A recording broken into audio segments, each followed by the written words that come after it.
Notre structure, formée de jeunes cadres du PDC-RDA, constituant une masse d'élite composée de jeunes opérateurs économiques, du public, du parapublic et du privé, a le privilège d'organiser, sous le haut patronage du président Henri Konan Bédié, un panel faisant appel à des experts, nos éminentes personnalités, le ministre Jean-Luc Bion, secrétaire exécutif chargé de la communication et de la propagande, M.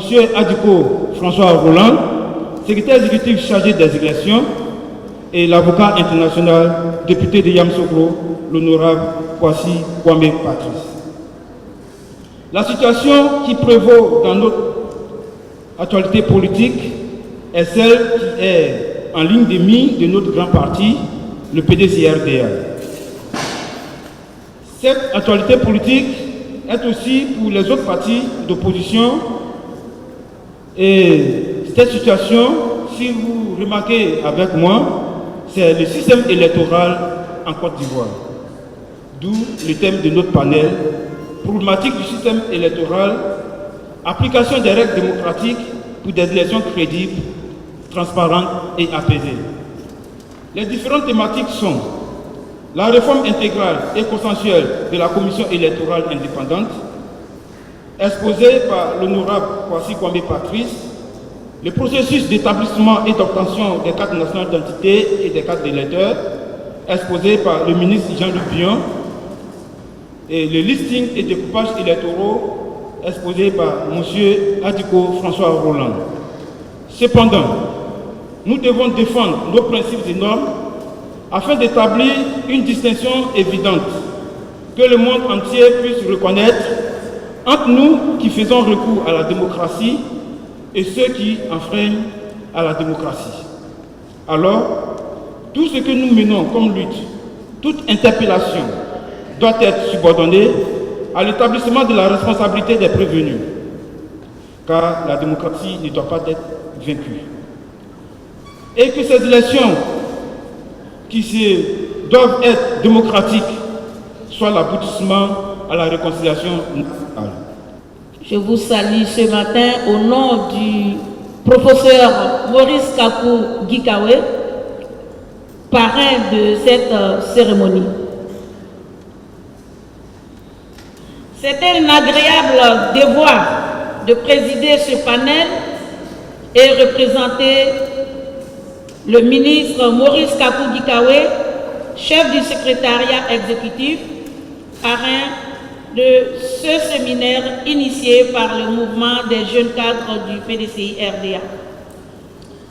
Le président du parti et son secrétariat exécutif attendent beaucoup de ces travaux. Je salue la présence distinguée des frères du secrétariat exécutif et les honorables députés qui ont extrait un peu de leur temps précieux pour partager leur riche expérience sur les problématiques du système électoral en Côte d'Ivoire. Je voudrais, au nom du secrétaire exécutif en chef, le général Courage Maurice Kakou Gikawe, féliciter le mouvement des jeunes cadres du PDCI-RDA et tous les militants pour leur engagement et leur fidélité au PDCI-RDA. Depuis 2010, nous vivons dans la hantise à chaque élection en Côte d'Ivoire. Et cela doit cesser. Nous devons occulter le spectre des élections, œuvrer pour une démocratie participative et apaisée, prônée par le président Henri Konan Bédié. Cela est encore possible si nous le voulons. La Côte d'Ivoire a trop souffert de la guerre post-électorale de 2010-2011 et nous, le PDCI-RDA, ne pouvons accepter l'immixtion de l'exécutif dans la gestion pratique des élections. Il urge que le dialogue reprenne sa place avec toutes les forces vives de la nation pour un consensus autour de la nouvelle commission électorale. Ne dit-on pas qu'il n'y a pas de sacrifice assez grand pour la stabilité et la paix de notre pays? Alors la Côte d'Ivoire a besoin d'une institution crédible, impartiale, indépendante pour une gestion démocratique et transparente des élections. J'encourage ces nombreux militants de notre grand et mythique parti, femmes, jeunes, cadres et élus, qui constituent autour du président Henri Konan Bédié la ceinture de sécurité pour 2020. Vive le PDCI RDA, que Dieu bénisse la Côte d'Ivoire. Je vous remercie. Le terme processus électoral désigne ordinairement l'ensemble des opérations nécessaires au bon déroulement des élections, qu'il s'agisse de la confection des listes électorales, du découpage électoral, de l'organisation de la campagne électorale, des différentes formalités préparatoires au scrutin, de la tenue des bureaux de vote. Le processus électoral étant une période marquée par la complexité des événements, il serait important de le circonscrire. Ainsi, nous allons commencer par définir les concepts clés et définir les différentes étapes avant de rentrer dans tout ce qui est découpage et listing électoral. Donc, l'élection signifie un choix sur la base de suffrage. Et le mot suffrage veut dire vote ou voix donnée en matière d'élection. Donc, l'élection est l'une des possibilités pour l'accession au pouvoir, à côté, par exemple, de la nomination, de la conquête du pouvoir ou des coups d'État, des coups de force, des pushs, et la cooptation ou l'hérité. On peut venir au pouvoir en héritant. De tous ces modes, l'élection est le mode démocratique, c'est-à-dire celui qui implique la volonté de gouverner.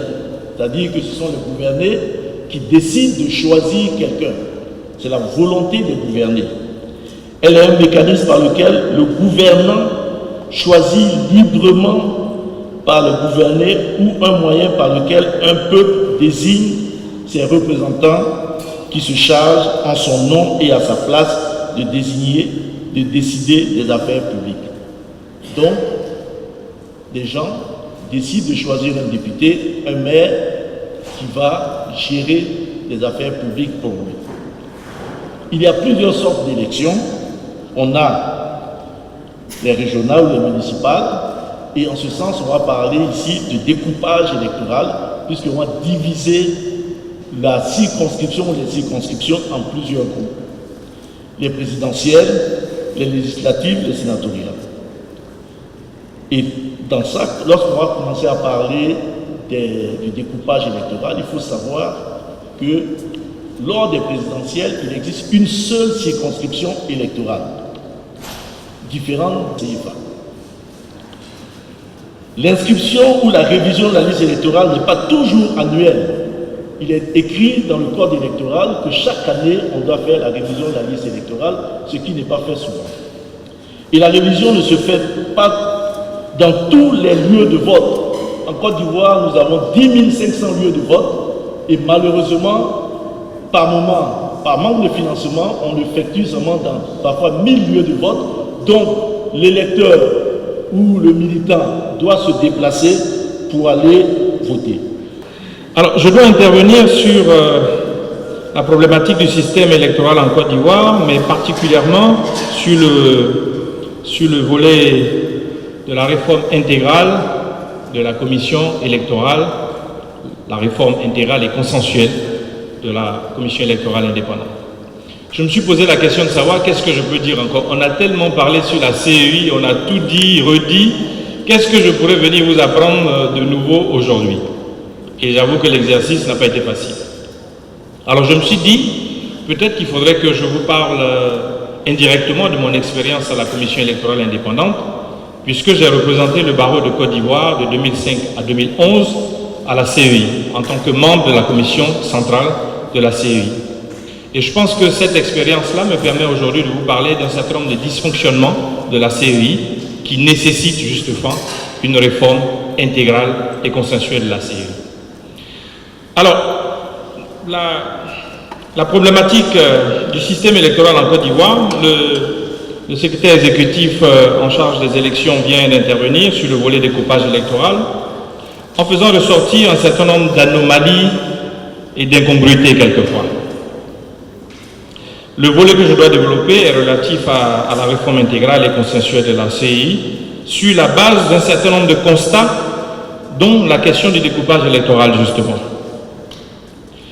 Mon intervention va s'articuler autour de deux axes. Le premier va concerner la réforme intégrale de la CEI.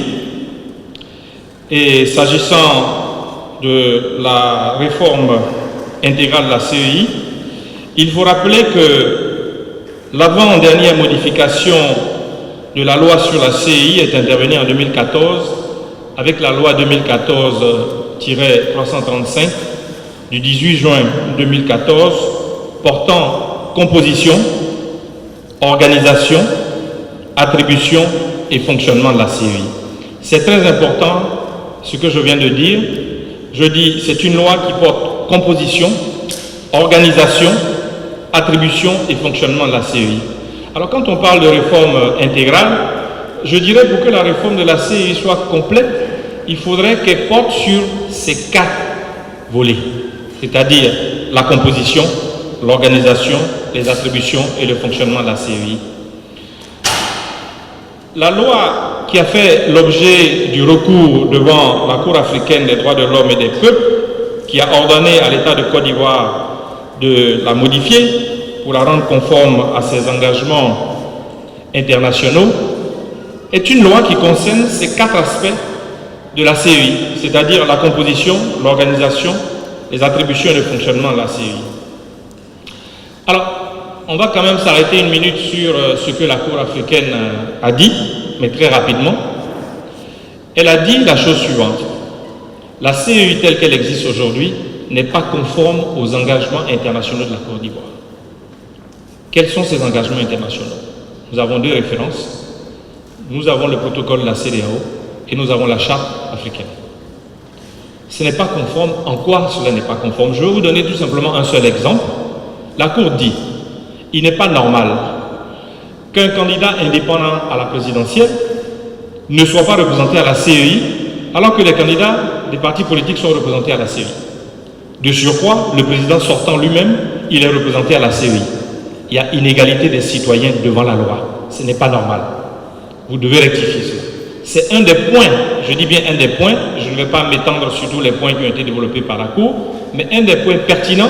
La Cour a estimé que tous les citoyens devaient être égaux devant la loi et devaient être représentés de façon équitable au niveau de la commission électorale indépendante. Alors, avec la loi portant recomposition de la CEI qui vient d'être votée et promulguée, on peut valablement estimer que l'arrêt de la Cour africaine des droits de l'homme et des peuples n'a pas été correctement exécuté. Pourquoi? Alors, on vous parle de recomposition de la commission électorale indépendante. Mais la composition de la CEI concerne le quart des activités de la CEI. Le quart. Je vous ai dit tout à l'heure qu'il était important de noter que nous ne parlions pas seulement de la composition de la CEI, mais qu'il y avait plusieurs volets. Alors, si on s'en va faire prendre une nouvelle loi qui se cantonne à recomposer la CEI, alors je vous pose la question, et l'organisation de la CEI, qu'est-ce qu'elle devient? Il y a des problèmes à régler à ce niveau. Et les attributions de la CEI, qui ne sont pas réglées également, il y a des problèmes à régler à ce niveau. Et le fonctionnement de la CEI, il y a des problèmes également qui ne sont pas réglés. Donc, si nous voulons aboutir à une réforme intégrale de la CEI, il faut aborder tous ces différents volets-là.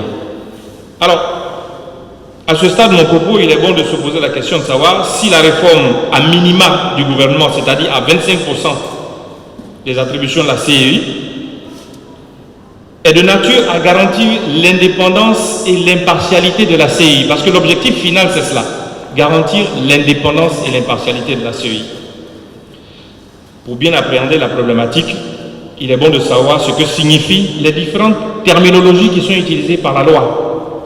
C'est-à-dire, quand on dit composition, de quoi il s'agit? Il s'agit des membres de la CEI qui sont concernés justement par la loi portant recomposition des membres de la CEI. C'est 25%. Ensuite, nous avons le fonctionnement de la CEI.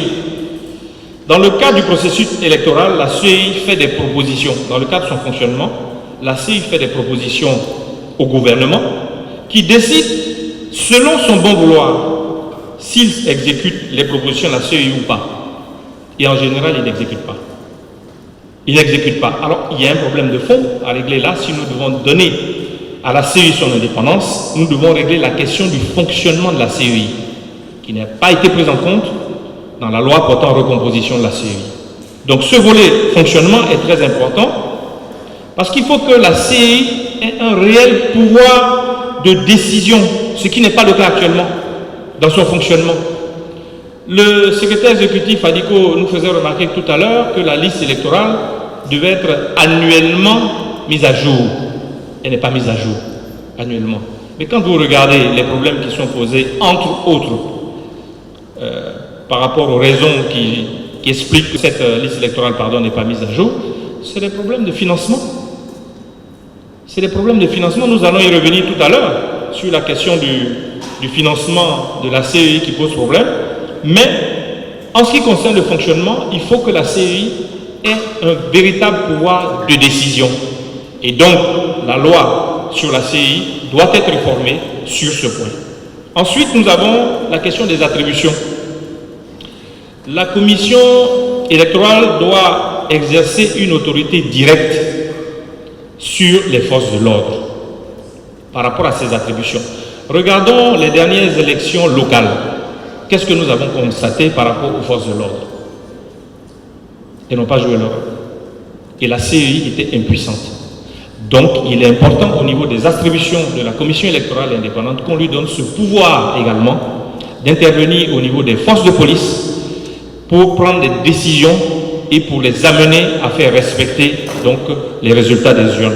C'est important donc que ces attributions les attributions de la CEI soient renforcées à ce niveau-là, au niveau des forces de police pour les besoins de sécurisation du scrutin. Et enfin, nous avons la question de l'organisation de la CEI. Je vais m'attarder sur le volet financement à ce niveau-là. En général, je suis bien placé pour le dire, nous avions énormément de problèmes en termes de financement par rapport au budget de la CEI.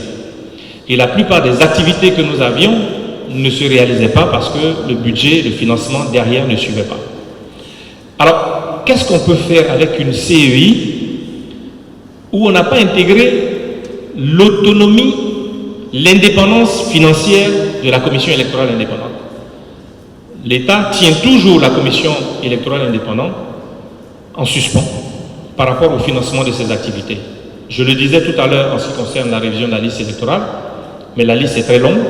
Il n'y a pas que la liste électorale qui est concernée, il y a plusieurs autres sujets qui sont concernés.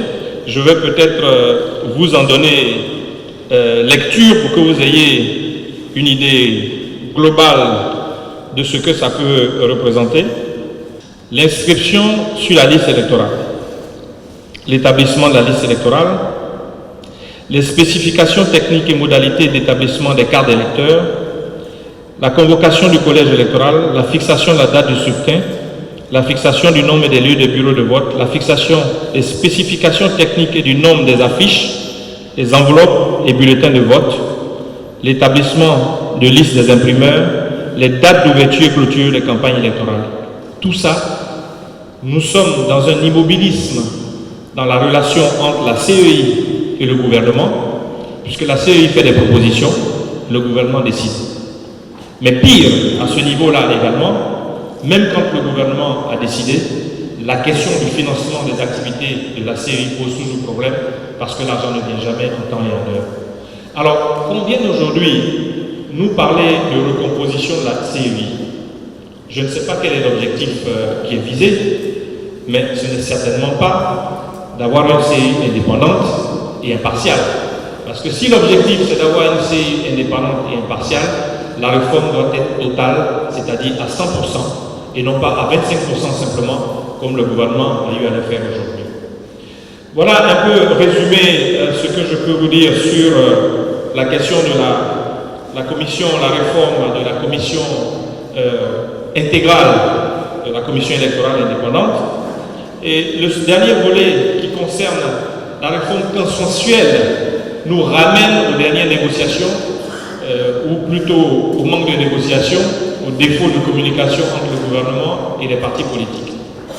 Quand on a fait le constat que je viens de faire, et qu'on voit la pertinence de la réforme intégrale de la CEI, comment une pareille réforme peut-elle se faire sans consensus et sans la participation de partis politiques majeurs comme le PDCI et RDA? Vous le savez tous, le PDCI n'a pas participé donc aux discussions avec le gouvernement, et donc cette loi portant recomposition n'est pas une loi consensuelle. Nous ne pourrons pas aboutir donc à des élections apaisées en Côte d'Ivoire tant que tous les partis majeurs n'auront pas été pris en compte dans l'élaboration de la loi portant réforme intégrale de la Commission électorale indépendante. Déjà, vous saluer tous de votre présence et vous remercier de l'honneur que vous nous faites de pouvoir intervenir devant vous aujourd'hui et échanger sur le processus électoral. Alors, il m'a été demandé de parler de l'établissement des cartes d'identité et des cartes d'électeurs. La carte d'identité, il faut la dissocier complètement du processus électoral en lui-même, parce que c'est un document administratif que l'on demande à tout individu de porter sur lui dès qu'il a 15 ou 16 ans. Je sais quel est l'âge requis. Mais ce qui signifie qu'en Côte d'Ivoire, nous sommes restés et nous demeurons dans l'irrégularité à partir du moment où nous n'établissons pas de carte d'identité de façon régulière. Et la Côte d'Ivoire est un pays qui a reculé sur de nombreux plans. Quand j'étais jeune élève au lycée de Benjerville, en pension, je suis rentré chez moi un week-end et mes parents m'ont dit bon, il faudrait que tu fasses un pièce d'identité parce que tu n'es plus dans l'enfance, tu es dans l'adolescence et puis maintenant on te demande d'avoir une carte d'identité. Donc je suis venu au commissariat de Cody à côté. Ça m'a pris quelques minutes pour qu'on prenne mes empreintes digitales, remplir la fiche, et quelques jours après, on m'a donné ma carte d'identité. Ça ne posait aucun problème. C'était facile, la carte d'identité était jaune, avec notre photo, on signait derrière. Les documents que l'on nous demandait de fournir étaient simples, et j'avais ma carte d'identité. Elle avait une validité de 5 ans, je crois, la première. Et après, quand je suis parti faire mes études en Europe, je suis revenu, j'ai fait ma nouvelle pièce d'identité à la préfecture à Tabakala. Donc, ça n'a posé aucun problème. Ma carte était périmée, je suis allé à la préfecture, il y avait moins de queue qu'à Abidjan, et j'ai eu ma carte d'identité au bout de quelques jours avant la fin des vacances. Ça n'a posé aucun problème.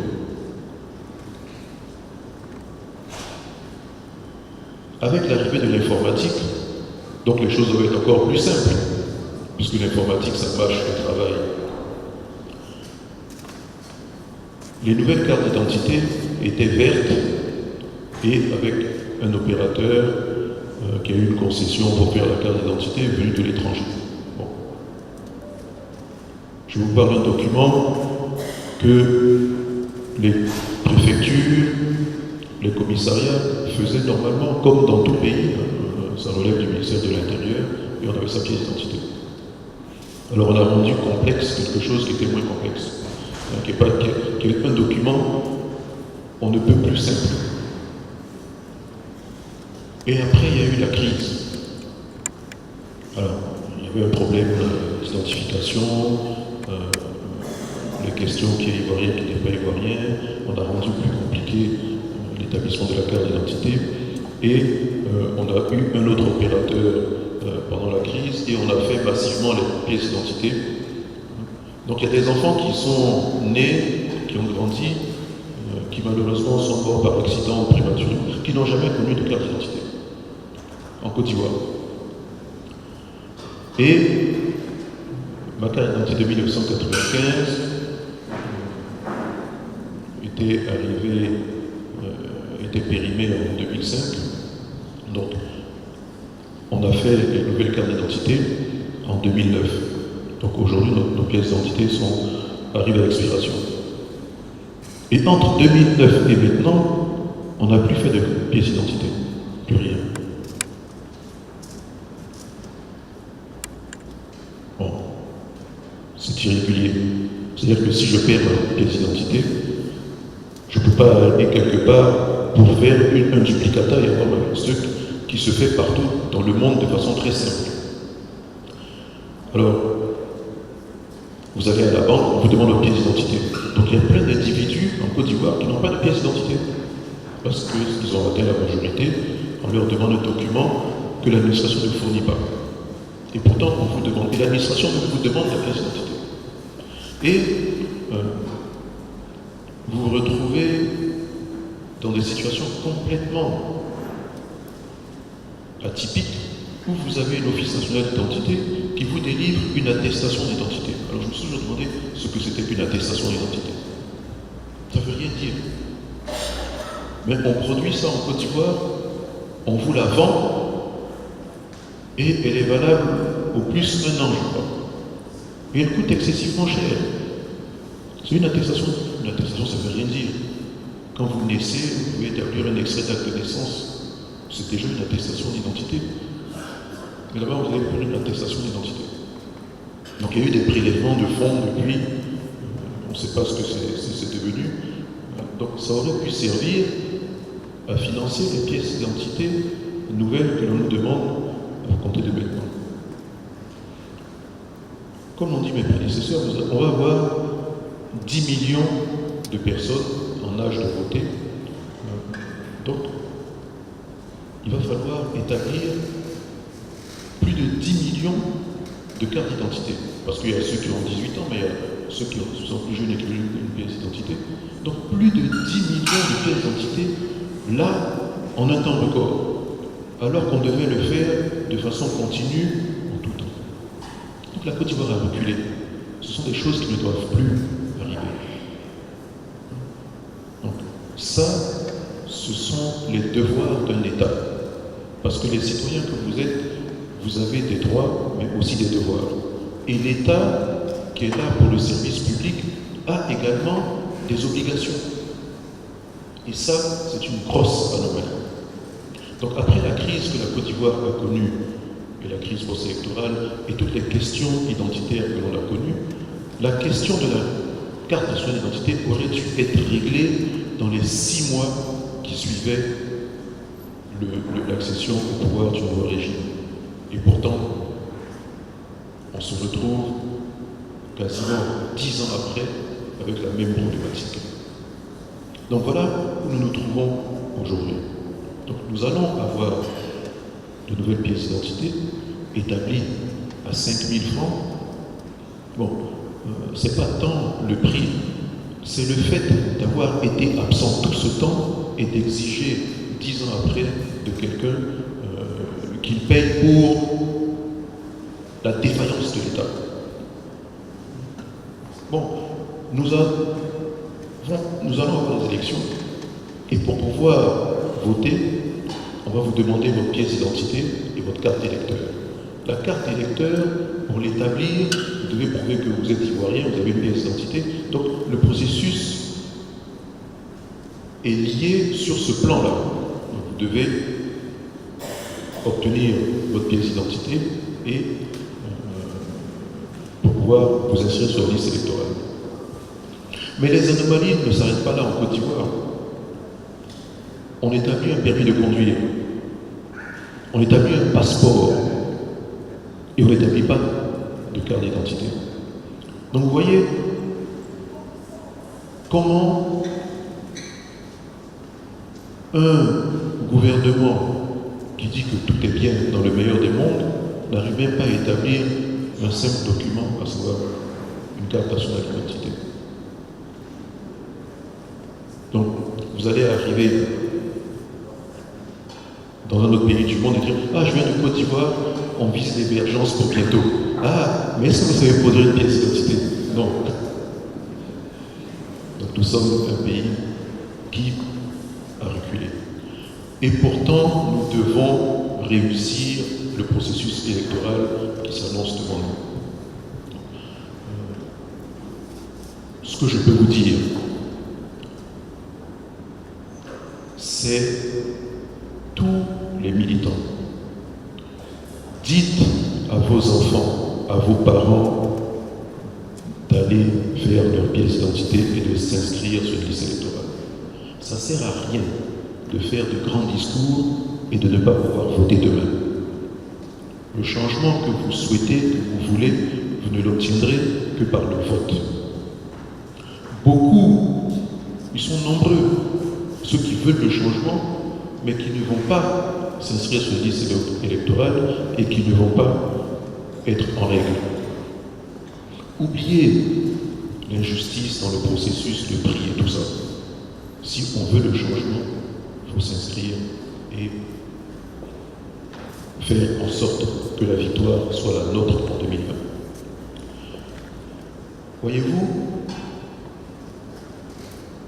les prédécesseurs ont parlé du processus électoral, de la commission électorale indépendante. Et tout notre sujet aujourd'hui participe à la réalisation d'élections crédibles, transparentes, calmes, ce que le président René Bédier appelle une démocratie apaisée. Malheureusement, en Côte d'Ivoire, nous sommes le seul pays de la sous-région qui n'a pas connu de transition démocratique calme. Moi, j'ai été invité au Libéria lors de la passation entre Sirleaf Johnson et George Weah. Ils ont fait une passation au stade. On a descendu le drapeau libérien qu'on a plié, qu'on a remis à Sirleaf Johnson pour magnifier la fin de son mandat, et on a levé le drapeau et les coups de canon ont retenti pour saluer l'entrée du nouveau président George Weah. Ils se sont salués dans la ferveur populaire. Alors si vous regardez le Ghana, le Mali, le Bénin, le Libéria, le Niger, le Sénégal, le Nigeria, ce sont des pays qui ont connu des transitions démocratiques où l'ancien président salue le président entrant et tout se fait dans la ferveur nationale. Nous, Côte d'Ivoire, on se targue le premier pays sur le plan économique et tout, mais nous n'avons jamais connu ce processus. Il est temps pour nous de le connaître. Et pour le connaître, ça passe par ce découpage électoral qui est crédible. Or, le secrétaire exécutif vous a démontré l'injustice que l'on voit dans le découpage. Quand vous avez 400 000 électeurs pour 69 communes et pour 2 millions d'électeurs, vous avez à peine plus d'une vingtaine de communes. Donc tout ça, c'est pour dire nous avons plus de maires, nous avons gagné des élections. C'est faux. Et après, vous avez le nombre de députés par rapport à la population ou par rapport à la taille, et vous vous retrouvez dans un jeu démocratique que l'on fausse à chaque fois, et on s'étonne de ne pas avoir un pays beaucoup plus calme où il n'y a pas ces frustrations-là. Mais bien sûr, il y aura des frustrations quand il y a injustice. Et le député Kakabé a rappelé l'importance d'une commission électorale indépendante. Mais l'indépendance sans l'autonomie d'abord, c'est un rêve, c'est un fantasme, ça n'existe pas. Dans les vraies démocraties, l'autonomie et l'indépendance des institutions est claire. Ce n'est pas parce que vous tenez l'État que les institutions se plient à vos desiderata. Les présidents d'institutions et les membres des institutions jouent leur rôle. Et la justice est indépendante. En Côte d'Ivoire, nous avons voulu une commission électorale indépendante. Mais c'est né du manque de confiance qu'il y avait entre les acteurs politiques et leur administration territoriale, issue du ministère de l'Intérieur, qui pensaient que c'était des administrations aux ordres. Et même dans l'établissement de la commission électorale, nous avons encore ces palabres-là. Il faudra que l'on surveille également l'établissement des cartes d'électeurs et des cartes nationales d'identité, parce que s'il y a fraude à ce niveau, également, tout le processus électoral peut être déséquilibré.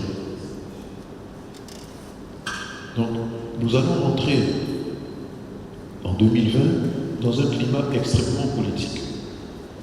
Gardez votre sang-froid, établissez vos cartes d'identité, inscrivez-vous sur les listes électorales massivement pour que la majorité que nous avons dans les intentions se traduise véritablement dans les urnes. Moi, j'ai cette confiance-là en l'avenir, mais comme on dit, la confiance n'exclut pas le contrôle. Contrôlez autour de vous pour que chacun puisse établir les papiers et être en règle.